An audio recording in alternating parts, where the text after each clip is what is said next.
शुक्लांबरधरं विष्णुं शशिवर्णं चतुर्भुजं प्रसन्नवदनं ध्यायेत् सर्वविघ्नोपशान्तये।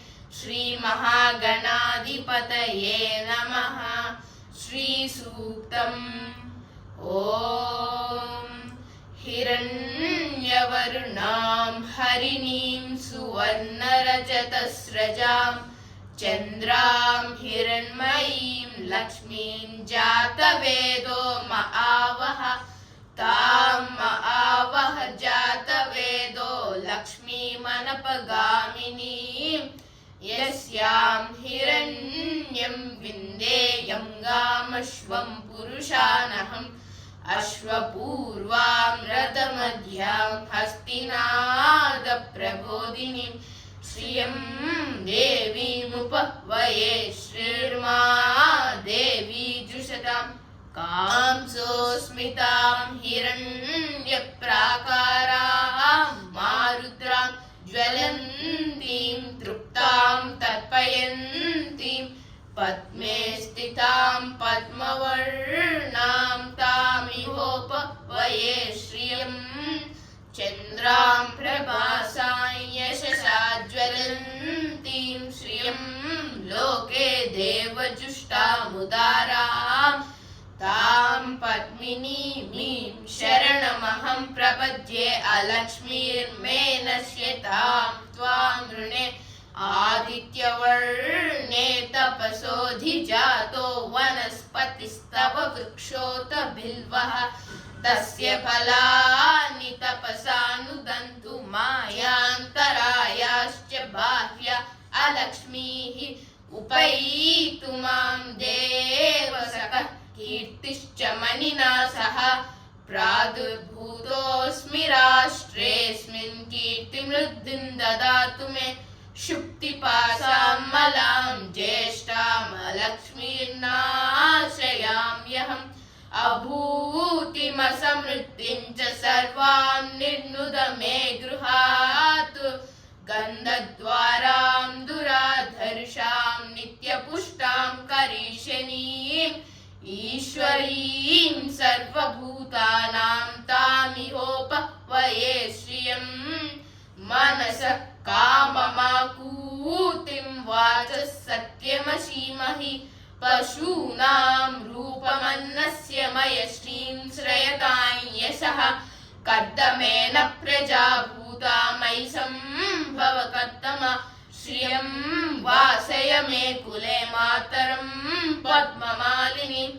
आपसृजन्तु स्निग्धानि चिक्लीतवस मे गृहे नित्यदेवीं मातरं। श्रियं वासय मे कुले आर्द्रां पुष्करिणीं पुष्टिं पिङ्गलां पद्ममालिनीं चन्द्रां हिरण्मयीं लक्ष्मीं जातवेदो महावः।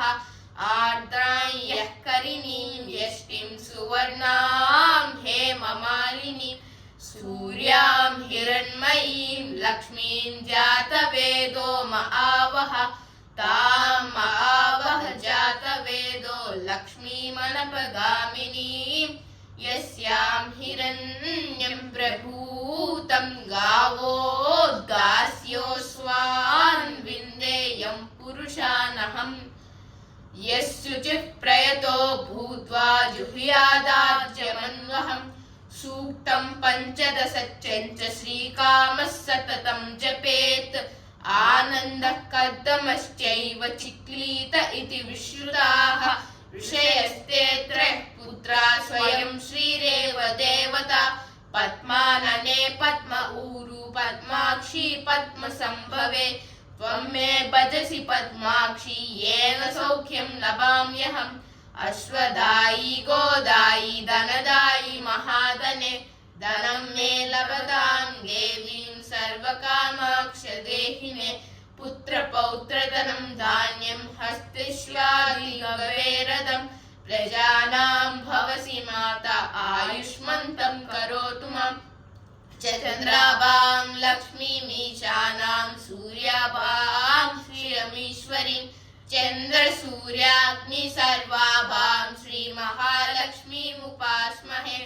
धनमग्निर्धनं वायुर्धनं सूर्यो धनं वसुः धनमिन्द्रो बृहस्पतिर्वरुणं धनमश्नुते वैनतेय सोमं पिबतु वृत्रः सोमं धनस्य सोमिनो मह्यं ददातु सोमिनः न क्रोधो न च मात्सर्यं न लोभो नाशुभा मतिः भवन्ति कृतपुण्यानां भक्तानां श्रीसूक्तं जपेत् वर्षन्तु ते विवावरिदिवो अप्रस्य विद्युतः रोहन्तु सर्वबीजान्यवब्रह्मद्विषो जहि पद्मप्रिये पद्मिनि पद्महस्ते पद्मालये पद्मदलायताक्षि विश्वप्रिये विष्णुमनोनुकूले त्वत्पादपद्मं मयि सन्निधत्स्व सरसिजनिलये सरोजहस्ते धवलतरां शुकगन्धमाल्यशोभे भागवती हरिवल्लभे मनोज्ञे त्रिभुवनभूतिकरी प्रसीद मह्यम्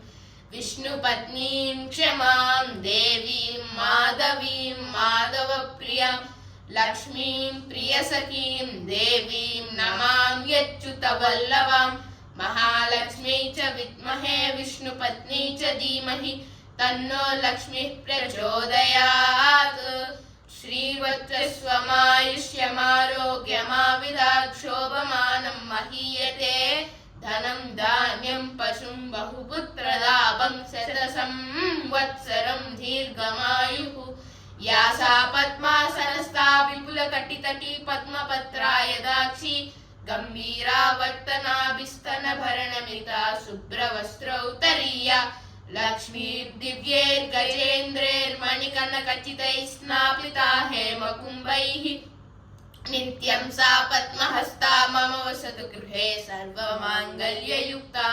सिद्धलक्ष्मीर्मोक्षलक्ष्मीर्जयलक्ष्मीः सरस्वती श्रीलक्ष्मीर्वरलक्ष्मीश्च प्रसन्ना वरदास्तु मे वराङ्कुशोपाशमभीतिमुद्रां करेर्वहन्तीं कमलासनस्तां बालार्ककोटिद्युतिभां त्रिनेत्रां भजेऽहमाद्यां जगदीश्वरीं तां लक्ष्मीं क्षीरसमुद्रराजतनयां श्रीरङ्गदामेश्वरीं दासीभूतसमस्तदेववनितां लोकैकदीपाङ्कुरां श्रीमन्मन्दकटाक्षलब्धविभो ब्रह्मेन्द्रगङ्गाधरां तां त्रैलोक्यकुटुम्बिनीं सरसिजां वन्दे मुकुन्दप्रियां सर्वमङ्गलमाङ्गल्ये शिवे सर्वार्थसाधके शरण्ये त्र्यम्बके देवी नारायणि नमोऽस्तुते महादेवी च विद्महे विष्णुपत्नी च धीमहि